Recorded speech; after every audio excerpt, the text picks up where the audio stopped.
Assalamu alaikum friends. Please subscribe my YouTube channel Fix Out and press the bell icon for more videos. Thank you. ما بعد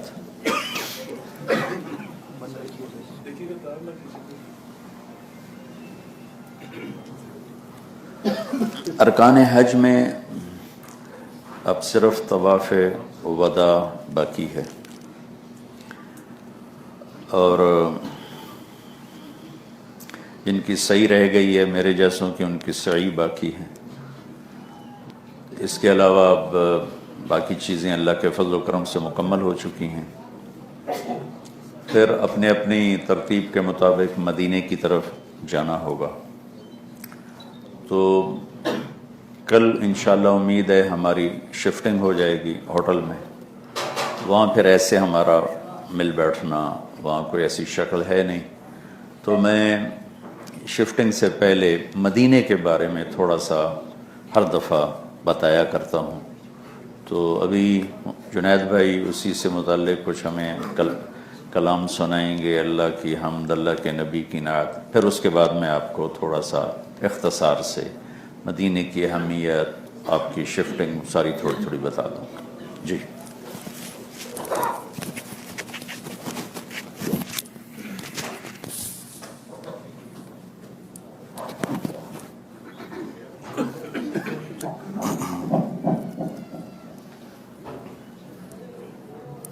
یہ ایک نئی نعت ہے, میں آپ کو میں تو امتی ہوں اے شاہ امم, کر دے میرے آقا اب نظر کرم. میں تو امتی ہوں اے شاہ امم, کر دے میرے آقا اب نظر کرم.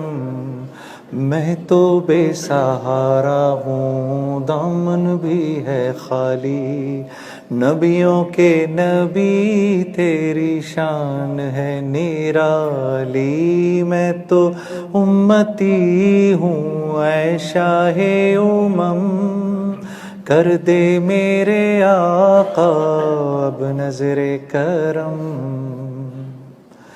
غم کے اندھیروں نے یوں گھیرا ہوا ہے, آقا دشوار اب جینا میرا ہوا ہے. جس کی نہ بات کوئی رب نے بھی ٹالی, جس کی نہ بات کوئی رب نے بھی ٹالی, نبیوں کے نبی تیری شان ہے نرالی. میں تو امتی ہوں اے شاہ امم, کر دے میرے آقا اب نظر کرم. جس کو بلایا گیا وہی عرش بری پر, آپ کے سوا ایسا کوئی نہیں ہے. بگڑی بنا دو میری طیبہ کے والی, بگڑی بنا دو میری طیبہ کے والی, نبیوں کے نبی تیری شان ہے نرالی. میں تو امتی ہوں اے شاہ امم, کر دے میرے آقا اب نظر کرم. کر دے میرے آقا اب نظر کرم.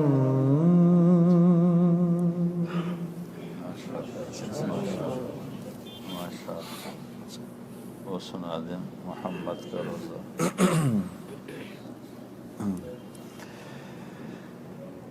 مدینہ مدینہ مدینہ مدینہ مدینہ مدینہ مدینہ مدینہ محمد کا روضہ قریب آ رہا ہے، بلندی پہ اپنا نصیب آ رہا ہے، فرشتوں یہ دے دو پیغام ان کو کہ خادم تمہارا سعید آ رہا ہے، کہ خادم تمہارا سعید آ رہا ہے۔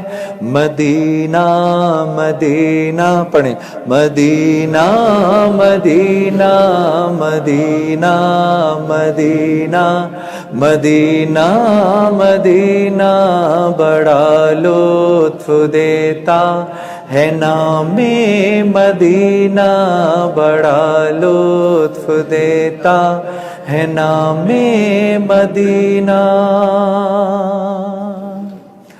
وفا تم نہ دیکھو گے ہرگز کسی میں، زمانہ وہ ایسا قریب آ رہا ہے، حفاظت کرو اپنے ایمان و دی کی، زمانہ بہت ہی عجیب آ رہا ہے، محمد کا روضہ قریب آ رہا ہے، بلند فرشتوں یہ دے دو پیغام ان کو کہ خادم تمہارا سعید آ رہا ہے، کہ خادم تمہارا سعید آ رہا ہے۔ ایک آواز ہو کر مدینہ مدینہ مدینہ مدینہ مدینہ مدینہ مدینہ مدینہ بڑا لطف دیتا ہے نام مدینہ، بڑا لطف دیتا ہے نام مدینہ۔ تمہیں کچھ خبر ہے کہاں جا رہا ہوں،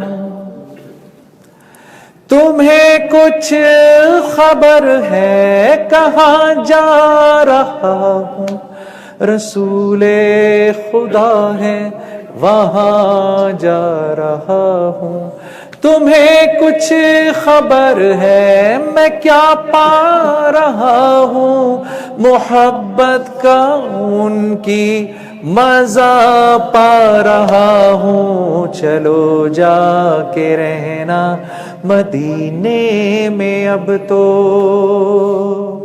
چلو جا کے رہنا مدینے میں اب تو، کہ اسلام بہت ہی غریب آ رہا ہے، قیامت کا منظر قریب آ رہا ہے، فرشتوں یہ دے دو پیغام ان کو کہ خادم تمہارا سعید آ رہا ہے، کہ خادم تمہارا سعید آ رہا ہے، محمد کا روضہ قریب آ رہا ہے۔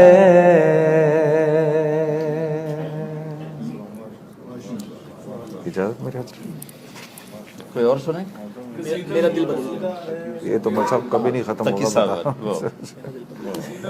نہیں وہ دعا مولوی صاحب کا حکم ہے جی، بس ایک اور جی مولانا کا حکم جی، مفتی تقی عثمانی صاحب کا کلام۔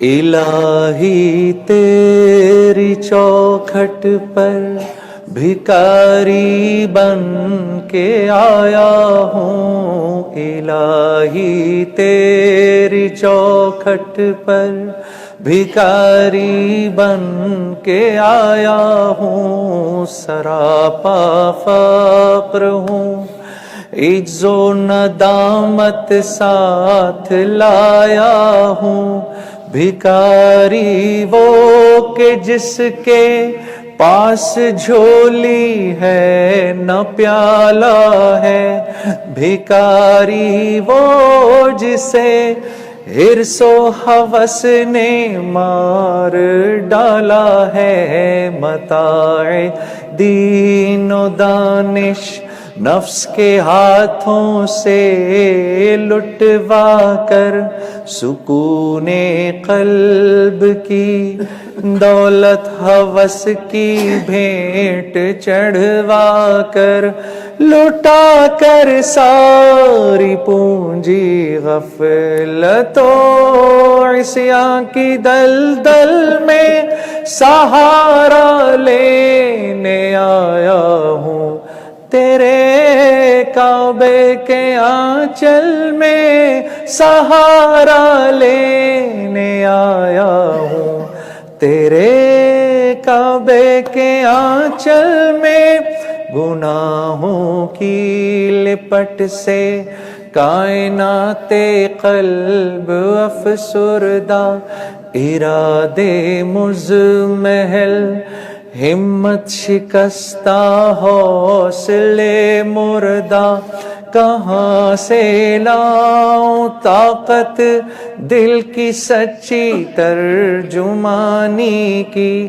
کہ کس جھنجھال میں گزری ہیں گھڑیاں زندگانی کی، خلاصہ یہ کہ بس جل بھن کے اپنی روح سیاہی سے، سراپا فقر بن کر اپنی حالت کی تباہی سے، تیرے دربار میں لایا ہوں اپنی اب زبوں حالی، تیری چوکھٹ کے لائق ہر امر سے ہاتھ ہیں خالی، تیری چوکھٹ کے لائق ہر امر سے ہاتھ ہیں خالی، یہ آنکھیں خشک ہیں یا رب انہیں رونا نہیں آتا، سلگتے داغ ہیں دل میں جنہیں دھونا نہیں آتا، الہی تیری چوکھٹ پر بھکاری بن کے آیا ہوں، سراپا فقر ہوں، عز و ندامت ساتھ لایا ہوں۔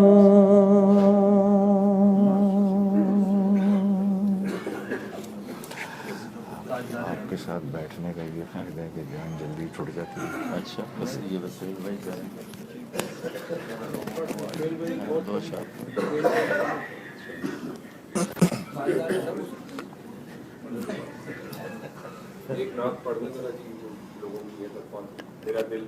ارے پڑھتے ہیں بھائی، میرا دل بدل پڑتا یہ پڑھ دوں، جوڑ دوں؟ تھوڑی تھوڑی تھوڑی جی ٹھیک مطلب مجھے بہتر ہے۔ اچھا جی ٹھیک جی۔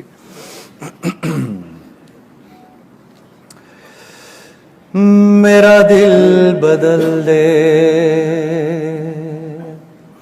او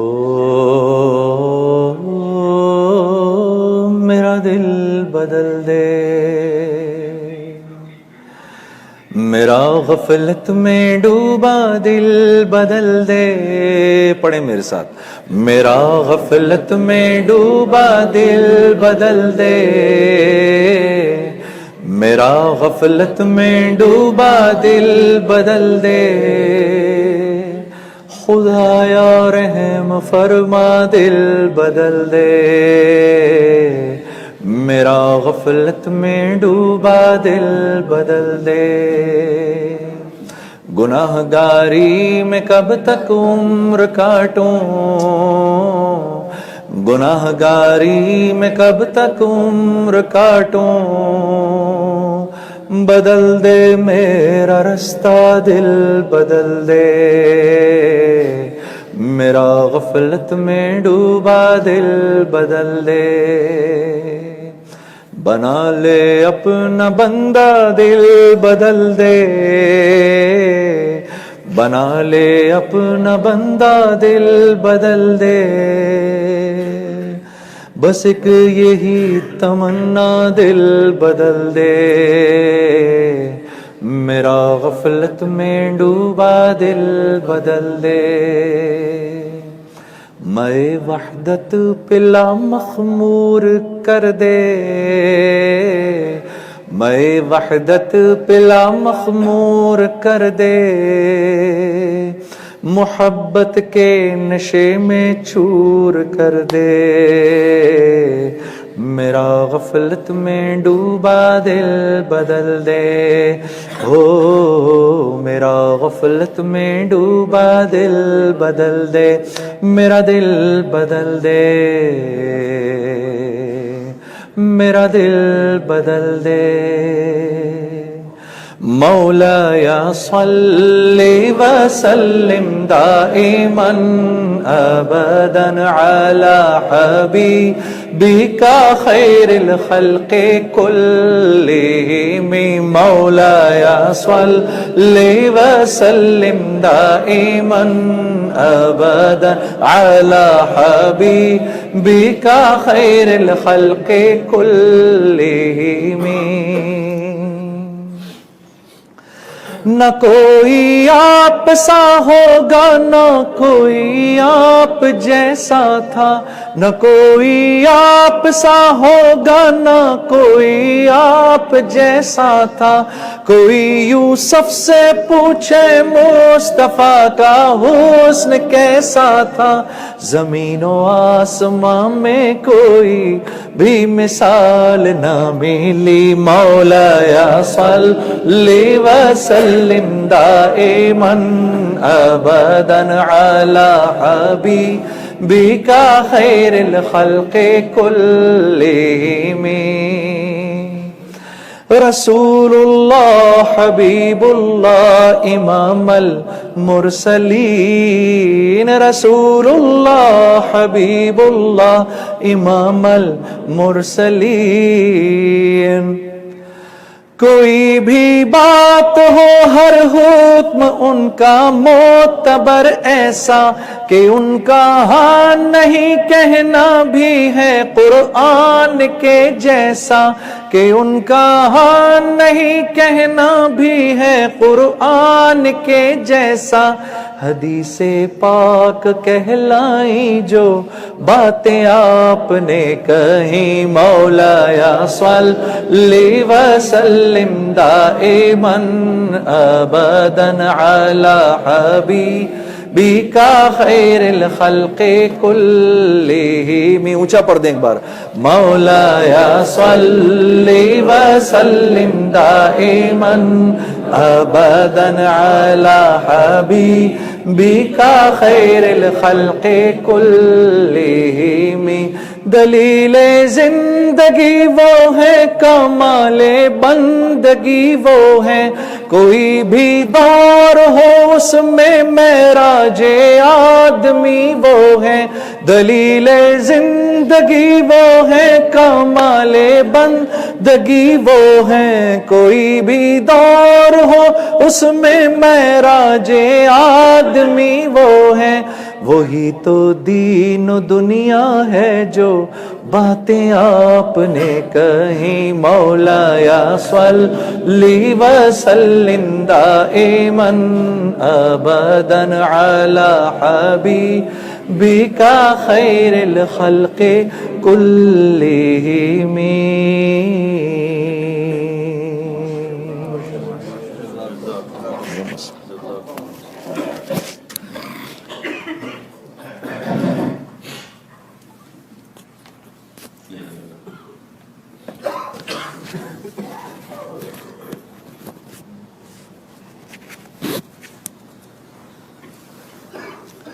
بسم اللہ الرحمن الرحیم، والصلاة والسلام علی رسولہ الکریم وعلی آلہ وصحبہ اجمعین۔ اللہ تعالیٰ کے محبوب صلی اللہ علیہ وسلم کا فرمان ہے، ان اللہ تخیر القبائل فاختار العرب. اللہ نے سارے قبائل آدم علیہ السلام کی چھانٹی فرمائی اور اس میں سے عربوں کا انتخاب کیا. ثم تخیر العرب فاختار مضر. پھر سارے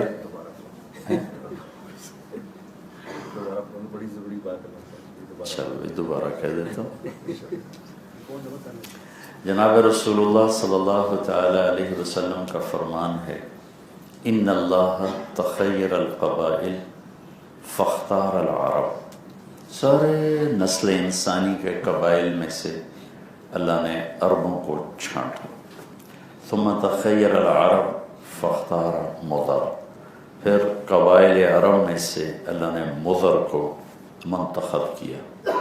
ثم تخیر مضر. پھر مضر کی چھانٹی کی. فاختار قریش. اس میں سے قریش کا انتخاب کیا. ثم تخیر قریش. پھر قریش کی چھانٹی کی. فاختار ہاشم. پھر اللہ نے اس میں سے ہاشم کا انتخاب کیا. ثم تخیر ہاشم فاختارنی فانا خیرکم ابا ونفسا. پھر اللہ تعالیٰ نے ہاشم کی اولاد کی چھانٹی کی. اس میں سے اللہ نے میرا انتخاب کیا. میں اس کائنات میں سب سے عالی نسب ہوں اور سب سے عالی خاندان ہوں. آپ نے فرمایا میرے والد عبداللہ سے آدم تک کسی سے کبھی زنا نہیں ہوا، چاہے کوئی بھی زمانہ تھا، کوئی بھی دور تھا، سب پاک دامن تھے، سب پاک دامن تھے. تو اللہ تعالیٰ نے اپنے حبیب کو ساری کائنات میں سے الگ کر کے منتخب کیا. اچھا، جس کو جتنا قرب دیتا ہے اتنا ہی بوجھ بھی ڈالتا ہے، اتنا ہی آزمائش میں بھی ڈالتا ہے. ایک ماں باپ جو 4 بچوں کے والدین ہیں، ان کے بچے ذرا دائیں بائیں ہو جائیں تو ان کی نیندیں حرام ہو جاتی. تو جس ہستی کے اوپر 7 بر اعظم کے سارے انسان، سارے جنات، قیامت تک آنے والی نسلوں کا بوجھ ہو، ان کے دل کی کیا کیفیت ہو، اسے کون محسوس کر سکتا. تو خیر، اللہ تعالیٰ یہاں کی حاضر بھی قبول فرمائے، جہاں جا رہے ہیں وہاں بھی قبول فرمائے. آپ کو یہاں 13 برس ہو چکے. مکہ میں 2 بڑے سہارے تھے، باہر چچا اور اندر حضرت خدیجہ. دونوں کا 10ویں سال نبوت کے انتقال ہو گیا. 10 دن آگے پیچھے. پہلے چچا دنیا سے تشریف لے گئے، پھر بیگم حضرت خدیجہ رضی اللہ تعالیٰ تشریف لے گئے. تو اب تنہا ہو گئے. تو اس سے پہلے آپ پہ کوئی ہاتھ نہیں اٹھاتا تھا.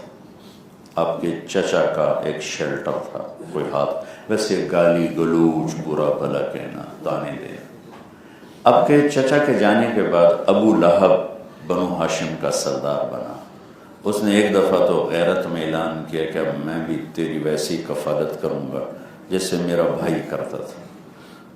ابو جہل کو پتہ چلا تو اس نے آ کے تانا دیا، تو کرے گا. تبت یدا ابی لہب بھول گیا. اس کے بعد انہیں آ کے اعلان کر دیا میرا اپنے بھتیجے سے کوئی واسطہ نہیں. تو پھر وہ بہت شدت بڑھ گئی. اب شام کو جب گھر لوٹتے تو کہتے ما اسرا ما وجدنا فقدک یا عم. ارے میرے چچا، تیرے جانے کی کمی بڑی جلدی محسوس ہونے لگی. کوئی حفاظت ہی کوئی. پھر اب طائف تشریف لے گئے. وہاں جو آپ نے تکلیف اٹھائی، خود آپ نے ارشاد فرمایا کہ جتنی تکلیف میں نے طائف اٹھائی اور کہیں نہیں اٹھائی. واپسی پر آپ مکہ سے باہر ٹھہرے اور زید بن حارثہ آپ کے غلام تھے، ان کو سہیل بن عمر کے پاس بھیجا کہ مجھے پناہ دو، میں مکے میں آنا چاہتا ہوں. اس نے انکار کر دیا. پھر صفوان بن امیہ کو پیغام بھیجا، اس نے انکار کر دیا. پھر اخنس بن شریح کو پیغام بھیجا، اس نے بھی انکار کر دیا. پھر آپ نے